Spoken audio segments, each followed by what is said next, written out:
Hello everyone, welcome to Immortal Gaming. I'm gonna find a damn day today. This is gonna be part 3 of Max Payne. Let's go.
The book had never been a bestseller.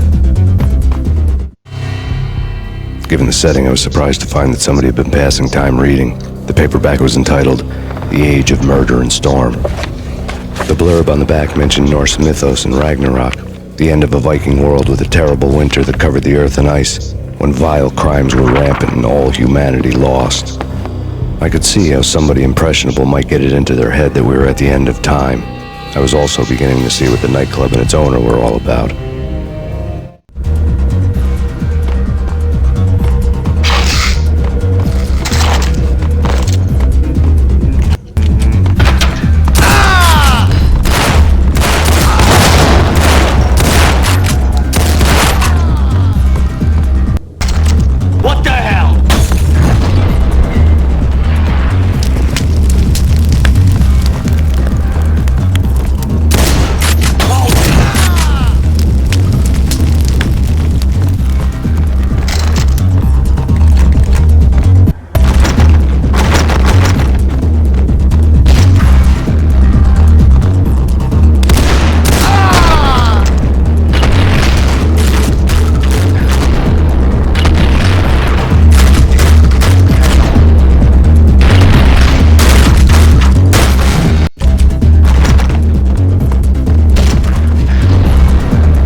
piled on the table.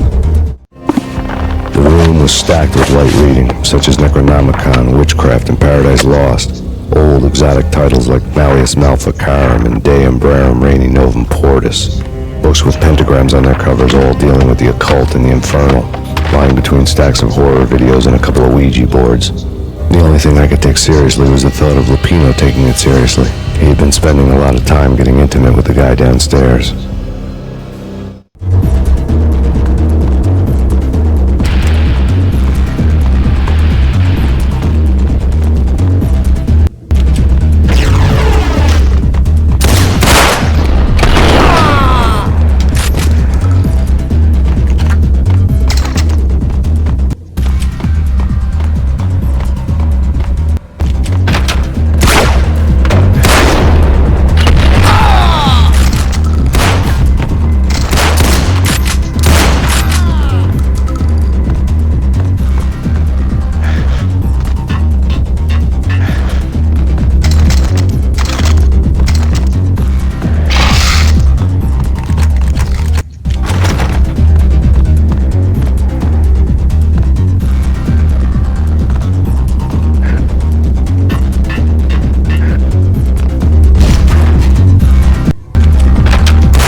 the backstage area led to Lupino's inner sanctum. The hot air inside was like an invisible wall, thick with incense and something else, a sickly sweet smell that made you gag. This was the rotten core of the Big Apple. Lupino lurked somewhere ahead, like a spider at the center of his web, waiting. The vapors in the air started to make my head swim. Punchinello had threatened Lupino in writing. The note had been torn to pieces, bloody fingerprints all over them. Don't want you to think that one of my boys is not playing with a full deck. Shape up, Jack. We are running a business here. I'd hate to send the trio to strong-arm you. The trio were the Don's notorious henchmen. It was obvious that Lupino hadn't been intimidated by the threat. Torn pieces of a letter lay scattered on the Lupino's notes covered the table. Jack Lupino was crazy, all right. The table was scattered with notes of demented arcane nonsense written in rusty blood, a mishmash list of demons, devils, and dark gods evoked. Beelzebub, Asmodeus, Baphomet, Lucifer, Loki, Cthulhu, Lilith, Hela, blood given to you all. He was after that old Faustian deal, your soul for power and fortune. Just sign on the dotted line with your blood. Lupino's notebook lay on the pedestal. Jack Lupino was crazy, all right. Mythic wolves, let loose to devour the sun and the moon. Lupino is the wolf. I'm Mr. Beast, the big bad Fenris wolf. I'm the end of the world man, wearing the flesh of fallen angels. After Y2K, the end of the world had become a cliche. But who was I to talk? A brooding underdog avenger alone against an empire of evil, out to right a grave injustice. Everything was subjective. There were only personal apocalypses. Nothing is a cliche when it's happening to you.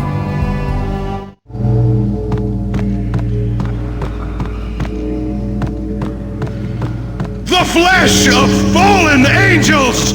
Come to me all! Astaroth, Beelzebub, Asmodeus, Baphomet, Lucifer, Loki, Satan, Cthulhu, Lilith, Hela! Blood to you all! Secret, living under the skin of reality. I've seen it. The corruption of flesh.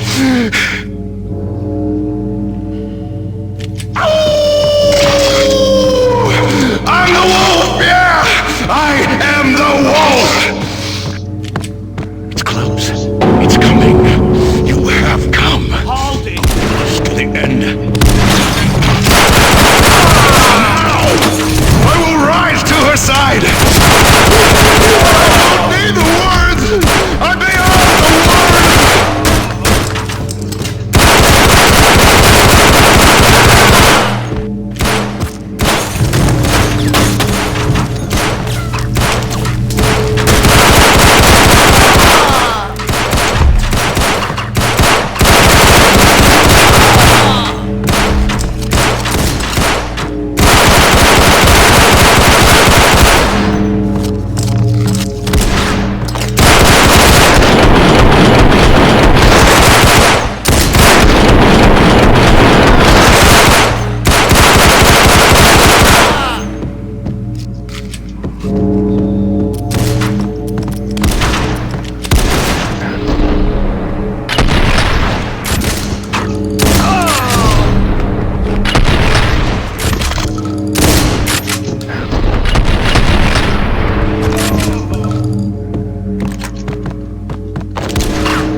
I had known there'd have to be a catch in it somewhere, and this one was the Empire State Building of catches. Lupino was pumped up and dying to go 15 rounds with a mutant alligator. And then he started this spooky monkey talk, straight from a bad dream. Mine. I have tasted the flesh of fallen angels. I've tasted the devil's green blood. It runs in my veins. I've seen beyond the world of skin, the architecture of blood and bow and arrow, death is coming! She is coming, and hell follows with her. This is the twilight winter. I am ready to be her son. Her time is now, and all who stand in her way must die!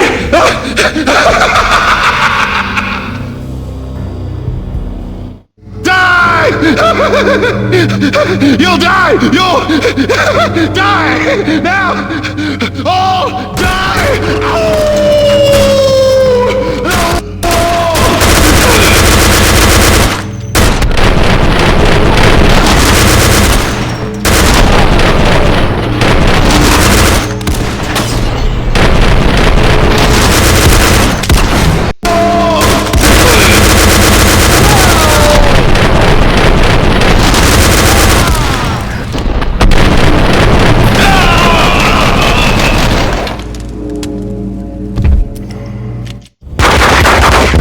Finally went down.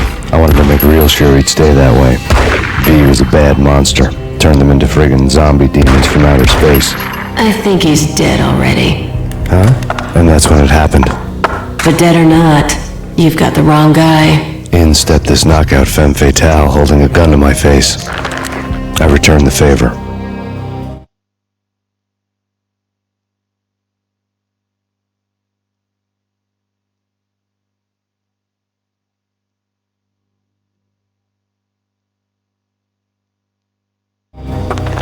Lisa Punchinello. Lisa Punchinello was the Don's wife. Mona Sachs. Lisa's evil twin. Your safety's off, evil twin. You might hurt someone with that gun of yours. Lisa's the damsel in distress. I'm the professional.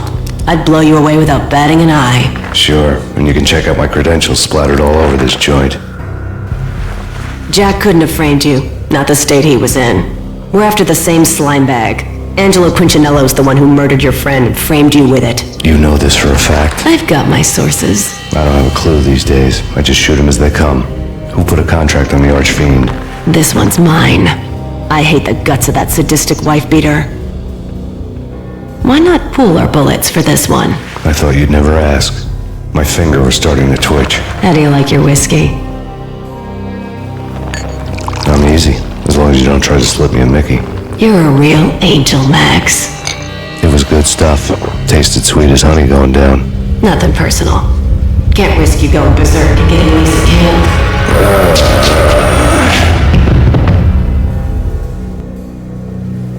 The nightmare was always the same. Violent shapes moving in darkness, old and ugly. The killer's mad laughter was a riddle filled with wicked innuendo.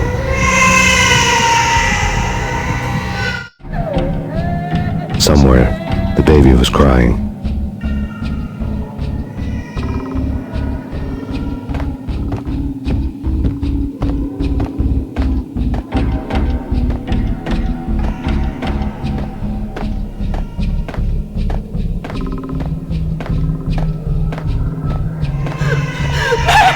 No, please, Act.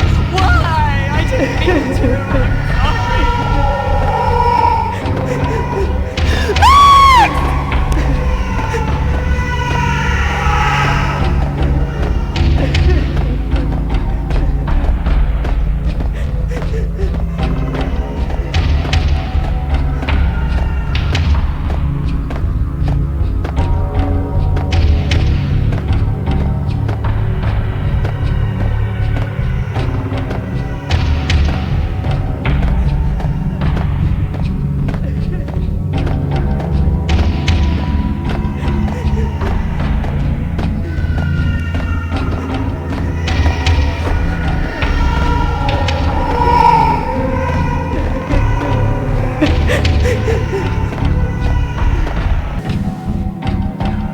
Pictures were filled with good old times. Alex and I had a few moments of glory between us. Crime-fighting comrades, the best in NYPD DEA collaborative team. Good-hearted macho bullshit like that. I would have given anything to have him here as my backup. No such luck. No luck at all.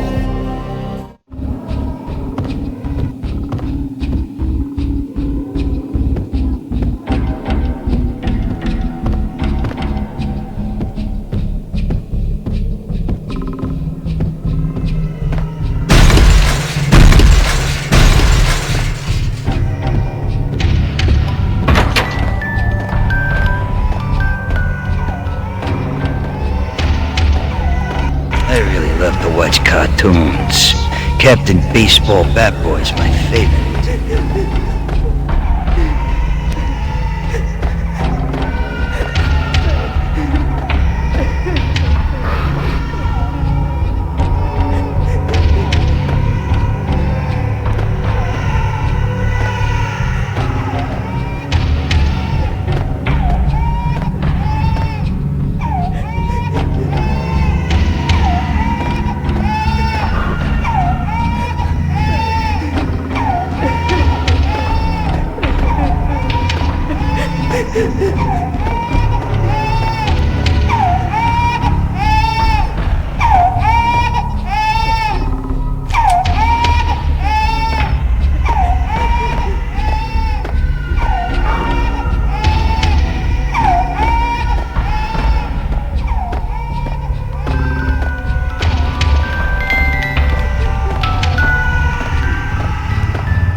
No, please God, no.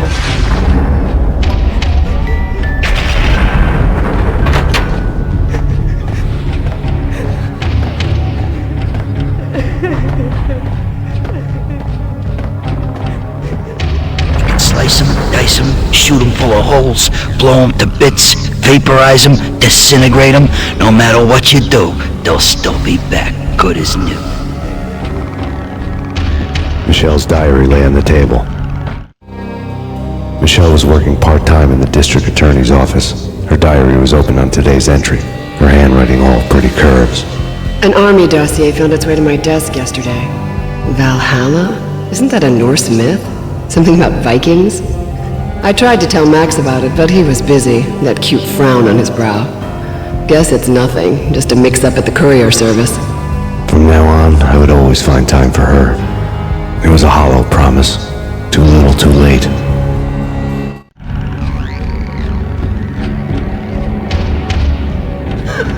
Max, no, please, Max.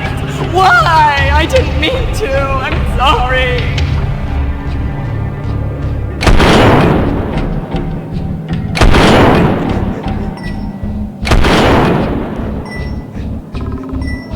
Murderer! You killed her!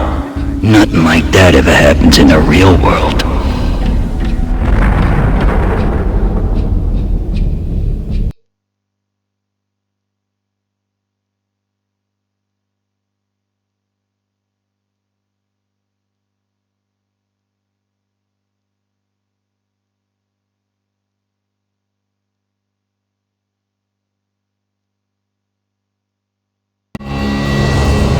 I woke up in a bad dream. My head felt 2 sizes too small for my brain. Max Payne. I envy your name. And the killer was smiling. Pleased to meet you. I'm Frankie the Bat Niagara. Niagara, as in you cry a lot? He had a baseball bat and I was tied to a chair. Pissing him off was the smart thing to do.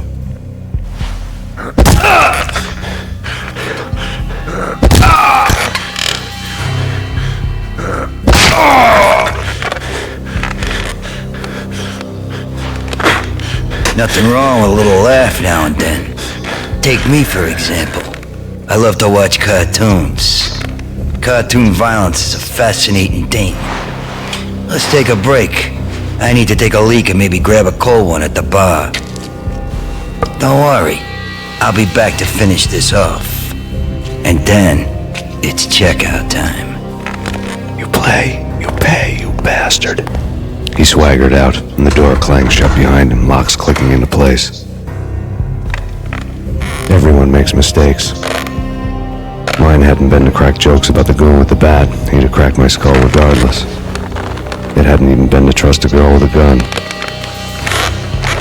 I had blindly gone after the first bad guy on my hit list when I should have been aiming further up the ladder, at the head of the Punchinello family. I couldn't bring myself to be pissed at Mona. Guess I had a soft spot for a pretty face.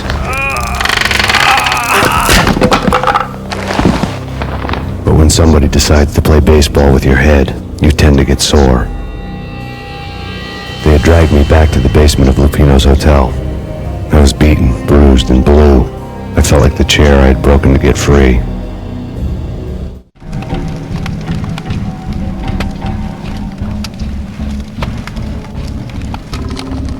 All I had was Niagara's bat, sticky with my own blood. Without a gun, I'd be no match for Frankie's men. I'd have to play hide and seek with them. It's Frankie's turf. We'll take care of it. What the?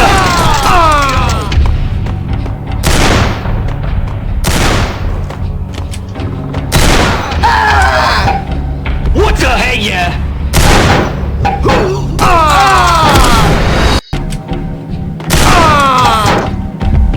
What the?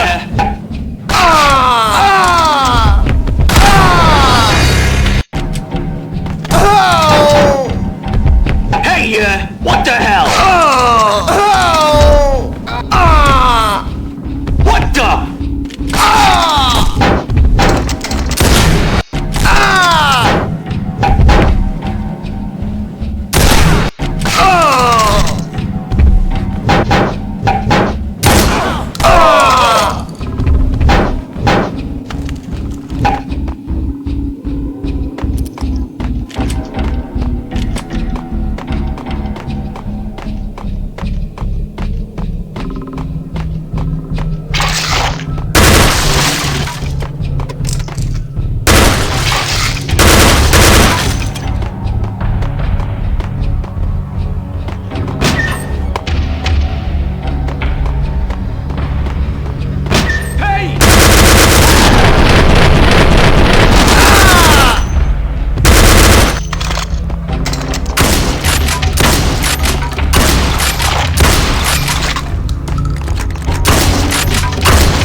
Another newspaper caption for a murder scene.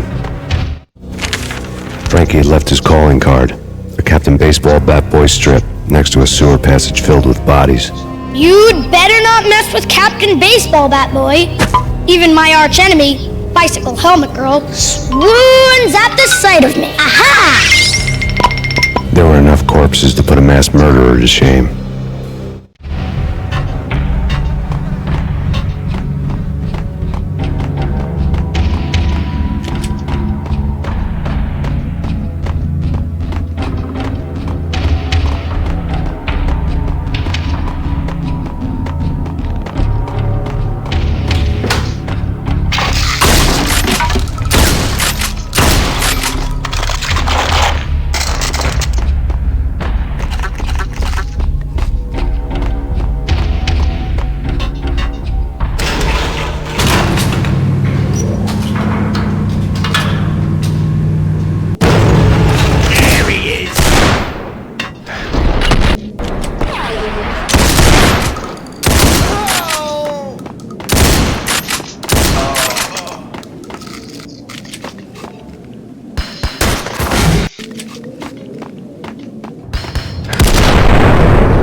Things were fast going from bad to worse. The men in blue had come and gone. They had decorated the place with chalk outlines and tied it together with yellow tape. The cops who had stayed behind were dead. Frankie, his boys, and I had the place all for ourselves.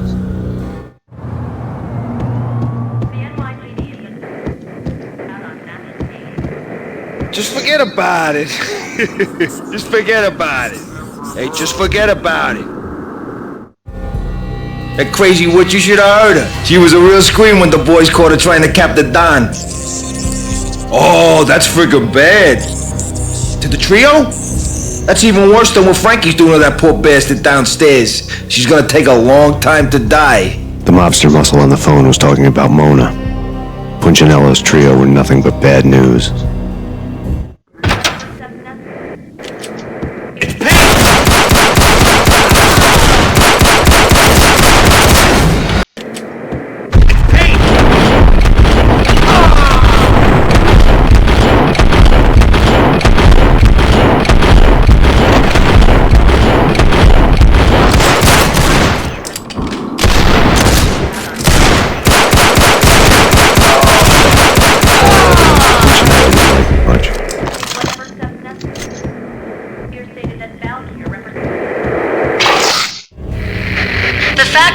All the victims so far identified in the Ragnarok shooting have been known criminals, many of whom had large doses of V in their blood.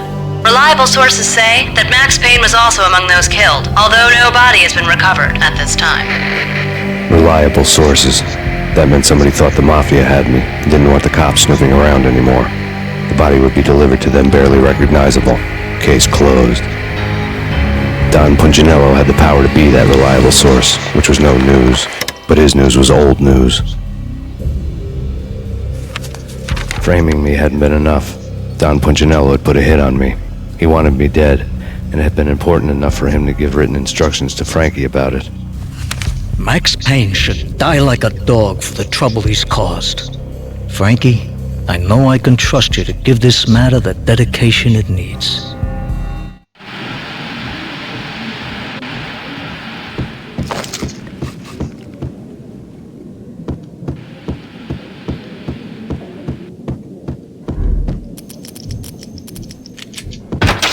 Hey,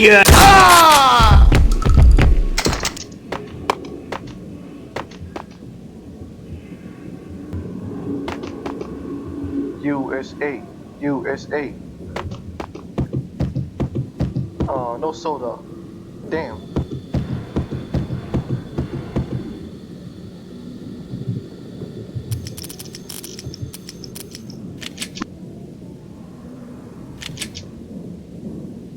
It's personal now. The hotel bar was fast developing quite a history. True to his words, Frankie was there, having a beer. Jesus Christ. How the hell did you get loose? Got bored waiting. Thought, what the hell, we could just as well finish this here. Fine by me. This works out just as well. Just as well. Just as well.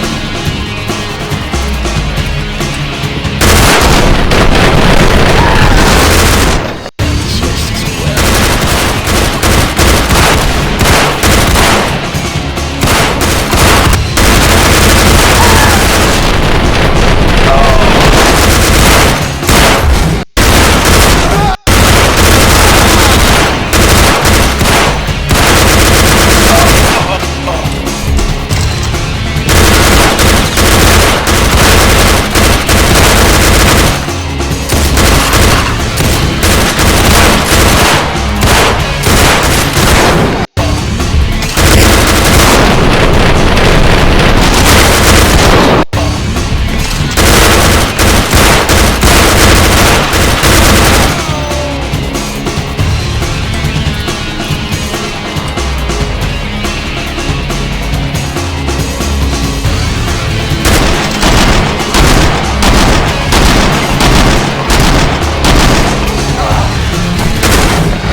think you've been a lovely audience.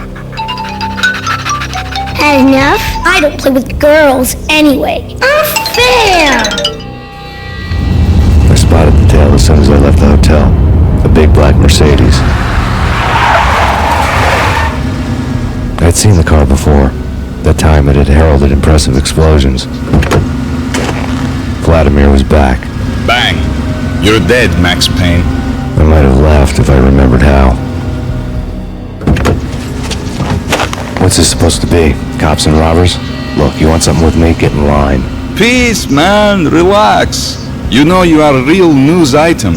Armed and dangerous. I am going to make you an offer you can't refuse. I've always wanted to say that.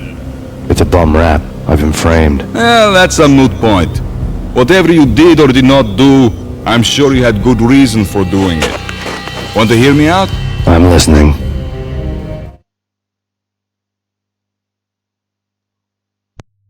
Right. We just met Vladimir. Cool guy. That's for the first game. Punchinello messing with V is bad for business all around.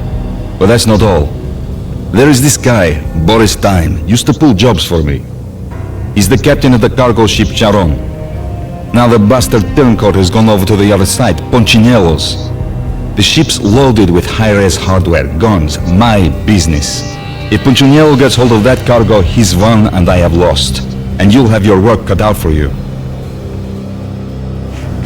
If you want to get to Punchinello, you need heavy-duty persuaders. I am just the man to get them for you. Change the ship back under my flag, maybe pop 2 in the traitor Dime's head while you're at it. You'll get enough guns to start the apocalypse. You in or out? Let's get this show on the road. Vladimir was one of those old-time bad guys with honor and morals, which made him almost one of the good guys. None of us was a saint. The Brooklyn riverfront was a maze of rusty containers, sharp-boned cranes looming up from the snowstorm. On a night like this, you couldn't help but think of the dark army of dead men sleeping with the fishes, cement shoes in line. No Minotaur lurked in this labyrinth, but somewhere out there, on the clanking deck of his cargo freighter, the skipper of the K-Ron was waiting, like the ferryman in the river Styx. Hey!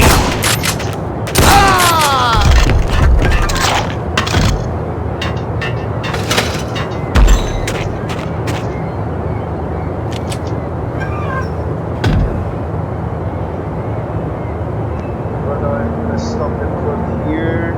See you guys in the next episode. Thank you for supporting Immortal Show. Love you guys. Thanks.